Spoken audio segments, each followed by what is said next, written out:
Hello दोस्तों, हम बात करने वाले हैं आरबीएससी 10th क्लास संस्कृत के पेपर के बारे में। यानी कि जो पेपर होने वाला है 22 अप्रैल 2022 को कक्षा 10वीं का। तो कंप्लीट इस वीडियो को देखना है, क्या क्या क्वेश्चन आने वाला है, किस प्रकार से प्रश्न पूछे जाएंगे। तो बात करते हैं सेक्शन ए से, खंड ए से। ओके, तो पहला क्वेश्चन आप देख पा रहे हो कि सूची पर्यावरणम इति पाठ से लेखक है कय। तो आपको बताना है कि ये जो पाठ है किस लेखक ने लिखा है।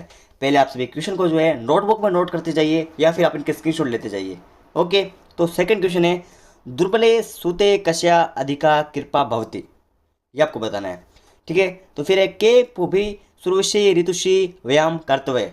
तो इन सभी के आंसर जो है ऑप्शन वाले वो मुझे कमेंट करके बताना है। 12 क्वेश्चन के 12 आंसर जो से कमेंट करेगा उसका कमेंट में पिन करके रख दूंगा। ठीक है, तो देखिए वनराज के दुर्वस्थम प्राप्त है। ठीक है, फिर देखिए नेक्स्ट जो है वो है उच्चय के आस्त। फिर है अप्रतिशय शब्द का अर्थ आपको बताना है। फिर है वनराज शब्द मस्ती। ओके, फिर है जन्य तुल्य वसला इति पाठ से मूल ग्रंथ है। फिर इसके बाद है कस्या नेत्राभ्या श्रेणी अविरशन। ये आपको बताना है। फिर है ही भूकम इति के कथ्यते। फिर इसके बाद है व्यायाम सर्वदा पथ्य इति पाठ से लेखम के। ये आपको बताना है किसने जो है पाठ लिखा था। फिर है कुंदमा काव्य के मस्ती। इस प्रकार से 12 क्वेश्चन आने वाले हैं। तो इनमें लगभग क्वेश्चन का जो लेवल है बहुत सिंपल आने वाला है। तो 12 में से लगभग आपके 10 प्लस नंबर तो आप सभी के आने चाहिए। मैं आशा करता हूँ कि आप सभी को क्वेश्चन का जो लेवल है बहुत ईजी लग रहा होगा, क्योंकि संस्कृत पेपर ऐसा होता है जिसमें आप जो है 100 में से 95 प्लस ला सकते हो बहुत ही कम तैयारी के अंदर। और ये जो 95 प्लस नंबर है आपके परसेंटेज में बहुत ज़्यादा प्रभाव डालेंगे। आपके परसेंटेज को जो है जो आपके 80 आ रहे थे उसको 85 ले जाएंगे, जिसके 85 आ रहे थे उसको 90 ले जाएंगे। तो इसका ध्यान रखना आपको। अगर आपके सभी के पेपर अभी तक अच्छे नहीं हुए तो इसमें आप अच्छे नंबर लाने हैं, आपको इस बात का ध्यान रखना है। नेक्स्ट क्वेश्चन है आपको इसमें रेगिस्तान की पूर्ति करनी है। और इसमें क्या करना है, इनमें आपको देखिए सबसे पहले विभक्ति का प्रयोग करना है कि कौन सी विभक्ति है। जैसे बालक की विभक्ति बहुत इंपॉर्टेंट है, वृक्ष की बहुत इंपॉर्टेंट है, तो ये दो याद रखिएगा। उसके बाद आपको क्या करना है कि इसमें जो है समुचित पद जो है इसमें आपको रूप का प्रयोग करना है, जैसे कि रमेश और अस्मद। ध्यान रखिएगा। ठीक है, इसके बाद आपको बताना है कि जो पढ़ते हैं इसमें आपको निर्माण करना है, जैसे कि आप देख पा रहे हो कि दीप सानच, इस प्रकार से जो इनका निर्माण करना है। ठीक है, फिर हम बात करते हैं जो आपका अगला क्वेश्चन है। इसमें आपके सामने एक गद्यांश दिया हुआ है, आपको उसको पढ़ना है और जो भी प्रश्न दिए हुए हैं उसके उत्तर लिखने हैं। ठीक है, तो इसके उत्तर लिख दीजिए फटाफट से। तो जैसे है कि आप सबसे पहले देख पा रहे हो कि इसको बताना है कि शीर्षक किसके बारे में है। तो यहाँ पे आप देख पा रहे हो कि यहाँ पे पहले पैराग्राफ को अच्छी तरह पढ़ना पड़ोगे तो आपको शीर्षक पता लग जाएगा किस प्रकार से। फिर क्वेश्चन होंगे उसके बहुत सिंपल से। तो इसकी भाषा जो है संस्कृत भाषा में इसका उत्तर देना, ऐसा नहीं कि आप हिंदी में लिख ले रहे हो, इसका ध्यान रखना आपको। ठीक है, फिर हम बात करते हैं जो आपके है इसमें आपको संस्कृत भाषा के अंदर जो उत्तर देना है, जैसे कि जरा कस्य सकाश हैसाना सम दृढ़वर्ती। फिर है व्यायाम कदा पथ्यते समर्थ। ठीक है, इस प्रकार से जो अथवा भी में आएंगे, लेकिन आपको जो है किसी एक क्वेश्चन का आंसर देना, लेकिन ये जो इंपॉर्टेंट है वो मैं आपके सामने बता देता हूँ। फिर आपका आता है खंड बे सेक्शन बी। ठीक है, तो इसके अंदर क्या है अधोलिखित पद्य संधि विच्छेद करते हैं। यानी कि आपको बताना है कि इसमें संधि विच्छेद क्या होगा और संधि का नाम भी लिखना है। ठीक है, जो व्याकरण से क्वेश्चन आ जाते हैं। फिर आपको इसके अंदर आपको क्या करना है संधि करनी है और इसमें भी संधि विच्छेद लिखना है। ठीक है, इसमें तो देखिए क्या है संधि की हुई है, उसमें आपको संधि करनी थी, लेकिन इसमें आपको संधि पूरे करनी है और संधि विच्छेद का नाम लिखना है कि हाँ भाई इसमें कौन संधि लगी। ठीक है, कारण बताने की कोई जरूरत नहीं है। तो इसमें आपको जो है पद का विग्रह करना है, जैसे आप देख पा रेखांकित शब्द इसमें आकर्षण शब्द हो गया, सीतावंशित हो गया, इसका आपको जो पद का जो विच्छेद करना है। तो फिर हम बात करते हैं आपका जो नेक्स्ट क्वेश्चन है उसके बारे में कि अधोलिखित रेखांकन पद्यों समस्त पदाना विग्रह करते है। तो आप यहाँ पे रेखांकन शब्द देख पा रहे हो, जले से अभाव महत्व चैतत नगरम। फिर उसके बाद देख पा रहे हो अधोलिखित पद उपसर्ग करना, आपको उपसर्ग करना है, जैसे कि इसमें उपसर्ग क्या हो जाएगा ए हो जाएगा, इसमें नी हो जाएगा। तो बिल्कुल सिंपल सा क्वेश्चन आने वाला है। ठीक है, फिर देखिए इसमें सिंह से यानी सिंह जो है अभावे बने जीव भरवंती। तो आपको बताना है यदा आएगा तदा आएगा, यदा इधर उधर या यहाँ वहाँ, पता है ना इतरस्त। आपको बताना है कि इसमें कौन सा आएगा। ठीक है, फिर हम देख पा रहे हैं नेक्स्ट क्वेश्चन जो आपका पूछा गया है। तो ये तीन बहुत इंपॉर्टेंट है, इन तीनों का अच्छे को जो है यूज करना सीख लीजिए, कहाँ पे यूज होते हैं तो आप बिल्कुल सही कर जाओगे। और जो इंपॉर्टेंट संख्या है कि यहाँ पूछ सकता है कि 945 को संख्या संस्कृत भाषा में कैसे लिखेंगे, 1011 को जो है संस्कृत भाषा में कैसे लिखेंगे। तो लगभग आपको आनी चाहिए, लगभग 3000 तक आनी चाहिए कि भाई हाँ हम इस संख्या को लिखेंगे। तो कोई दिक्कत वाली बात नहीं, आप आराम से कर लोगे, क्योंकि जब आपको 100 तक आ जाएगी तो आगे तो ऑटोमेटिक आ जाएगी। ठीक है, फिर देखिए नेक्स्ट क्वेश्चन यहाँ पे दिखा हुआ है रेखांकन पद का आपको जो प्रश्न निर्माण करना है कि यहाँ पे कुत्र आएगा, किम आएगा, क्या आएगा। ठीक है, यहाँ पे जो भी प्रश्न निर्माण है मतलब जो उत्तर लिखा है उसको बताना है कि इसको प्रश्न में किस प्रकार से बना सकता है। यानी ये खिलौना यहाँ पड़ा है तो मतलब कि यहाँ पड़ा है, वो क्वेश्चन में आ गया ना ये खिलौना कहाँ पड़ा है, कहाँ मतलब ये खिलौना पार्क में पड़ा है, तो इस प्रकार से कहाँ पड़ा है, इस प्रकार से प्रश्न वाक्य बन गया। समझ रहे हो मेरी बात। नेक्स्ट है आपके सामने श्लोक दिया हुआ है, तो आपको श्लोक को करना है। तो श्लोक जो इंपॉर्टेंट है वो मैं आपको बताता हूँ, ये श्लोक बहुत इंपॉर्टेंट है, तो इसको अच्छी तरीके से तैयार कर लीजिएगा, पहले ही बता रहा हूँ। फिर आप देख पा रहे हो जो आपके वाक्य दिए हुए सब शुद्ध करने हैं, तो इसमें ए शुद्ध यानी त्रुटि दी हुई है तो आपको शुद्ध करके जो है लिखना है। तो ये भी बहुत सिंपल है। और शुद्ध जो है यहाँ पे अशुद्ध जो है आपके सामने रेखाखंड दिए हुए हैं, इसी को सही करना है, बाकी बिल्कुल सही है।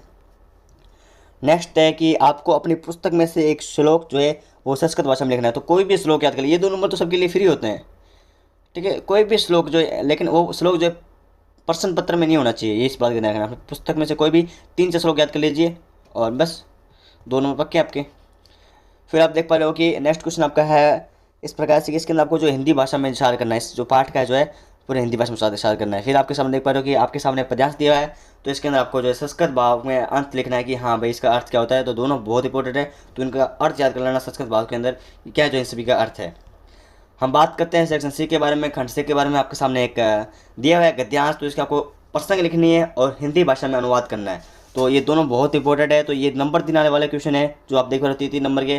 तो ये आने वाले इस प्रकार 2 क्वेश्चन आएंगे, एक गद्यांश आएगा पद्यांश आएगा। तो 3 नंबर आप सभी के आने चाहिए, मैं आशा करता हूँ। बहुत सिंपल है। और दोनों के प्रश्न लिखने की कौन से चैप्टर से लिया गया है, आपकी किताब का नाम लिखना है, इसके रचयिता है तो रचयिता का नाम लिखना है, ठीक है।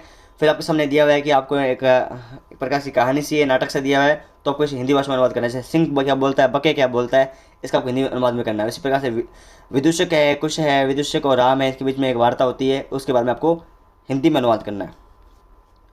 नेक्स्ट क्वेश्चन है 20 नंबर। आपको जो एक क्रम बताना है कि सबसे पहले कौन सा वाक्य आएगा, फिर दूसरा कौन सा, मतलब एक प्रकार कहानी सी दी हुई आप देख पा रहे हो, ठीक है। तो आपको बताना है कि पहला वाक्य कौन सा आएगा, आपको क्रम वाइज लिखना है कि पहले ये लाइन आएगी फिर ये लाइन आएगी, क्योंकि ये लाइन उल्टी फुल्टी लिखी हुई है। तो अगर आपको संस्कृत की हिंदी बनानी आती है तो आप इस क्वेश्चन को ईजी कर पाओगे। तो मतलब संस्कृत आपने इसलिए लिखा, आपको संस्कृत हिंदी बनानी आती है तभी लिखोगे ना आपने, तो बिल्कुल कोई दिक्कत वाली बात नहीं, इसमें आपके पूरे नंबर आने चाहिए, ठीक है। क्योंकि क्वेश्चन जो इसमें बहुत ज़्यादा नहीं पूछे जाएंगे, इतना नहीं पूछे जाएंगे, मतलब आप लगभग जो है 2 से सवा 2 घंटे के अंदर आप जो है पूरा पेपर भी कर दोगे, क्योंकि इसमें इतना ज़्यादा मैटर नहीं होता है, बहुत कम पेज के अंदर आप सारा मैटर कर दोगे, है ना। और फिर देखिए अगत्य, प्रत्यय, शव, जन्हा, अगुंतम, इनके बारे में जो आपको सब सहायता वाक्य से आपको वाक्य निर्माण करना है कि हाँ इससे हम ये वाक्य बना सकते हैं, इससे हम ये वाक्य बना सकते हैं। ओके, नेक्स्ट क्वेश्चन आप देख पा रहे हो जो आपका है सेक्शन डी। इसके अंदर देख पा रहे हो किस प्रकार से क्वेश्चन पूछा गया है। जो अंतिम सेक्शन है, भावन है महेश अस्ति, आपको प्रधानाचार्य को एक लिखना है, आप पत्र लिखना है, त्रय दिवसान यानी त्रय दिन के आपको जो है संस्कृत के अंदर पत्र लिखना है, ठीक है। तो इस साथ मंजूषात आपके लिए पूछा गया है क्या है, पितचन्ना, प्रार्थ्य, प्रणाम, प्रेतोश्याम, विजय, समाचार, शुभम, कुशांति, ठीक है। इस प्रकार से आपको लिखना है। इस प्रकार से इसका जो है हिंट भी दिया हुआ है कि इस प्रकार से लिखना है, तो इसमें तो कुछ करना है, ये तो बहुत सिंपल है। अगर आप इस प्रकार से करोगे ना तो पूरा नंबर मिलेगा। थोड़ा बहुत आपको जो है बताना है कि हाँ जो ब्लैंक के अंदर हम क्या लिख सकते हैं वो आपको क्वेश्चन के अंदर दिया हुआ है, तो ऐसे में आपका नंबर नहीं करना चाहिए। फिर एक मंजूषा दिया हुआ है, फिर आपके मंजूषा के कुछ हिंट दिए हुए, तो आपको बताना है ये जो आपके सामने दिए हुए अध्यापक, विषय, गणितीय व्यवस्था, ये कहाँ पे आने वाले हैं ये आपको बताना है।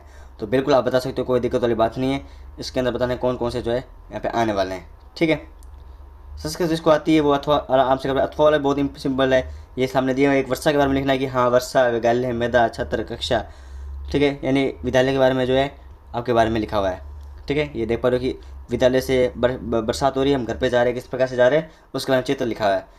फिर नेक्स्ट क्वेश्चन है, आपको कोई भी 4 क्वेश्चन के आपको संस्कृत भाषा में जो है अनुवाद करना है। हिंदी में लिखा हुआ है, पहले तो हमने देखा था संस्कृत को हिंदी में लिखना है, अब लिखा हुआ है हिंदी को संस्कृत में लिखिए। तो 4 वाक्य, मोहन घर से बाहर रहता है, हम सब फूल कल आएंगे। तो कोई भी 4 वाक्य जो आपको आते हैं, जो 4 वाक्य 6 करने की आवश्यकता नहीं आपकी, आप 6 कर दो, जो टीचर को अच्छा लगेगा वो 6 कर दे, ऐसा बिल्कुल मत करना। आपके नंबर 6 के 6 कट हो जाएंगे, जितना आप एग्जामिनर को फंसाओगे उतना आपका घाटा होने वाला है। तो जो भी आते हैं अच्छे तरीके से करें, पेपर को पेपर की तरह करें, ओके। तो इस प्रकार से आरबीएससी 10th क्लास के संस्कृत के विषय के जो मैंने आपको क्वेश्चन बता दिए हैं, बहुत इंपॉर्टेंट एग्जाम के दृष्टि से। अब आपका काम है कि इनको अच्छी तरीके से तैयार करना, जो भी मैंने आपको क्वेश्चन बताए हैं, ओके। अब बात कर लेते हैं कि मैंने आपको इसके आंसर नहीं बताए हैं, तो ये मैं बता दूँ किस प्रकार से अगर आपको डाउनलोड करने हैं तो किस प्रकार से डाउनलोड कर सकते हैं, पीडीएफ किस प्रकार डाउनलोड कर सकते हो। उससे पहले आप हमारे टेलीग्राम ग्रुप जो है उसमें ज्वाइन कर लीजिए, वहाँ पर आपको पीडीएफ मिल जाएगी।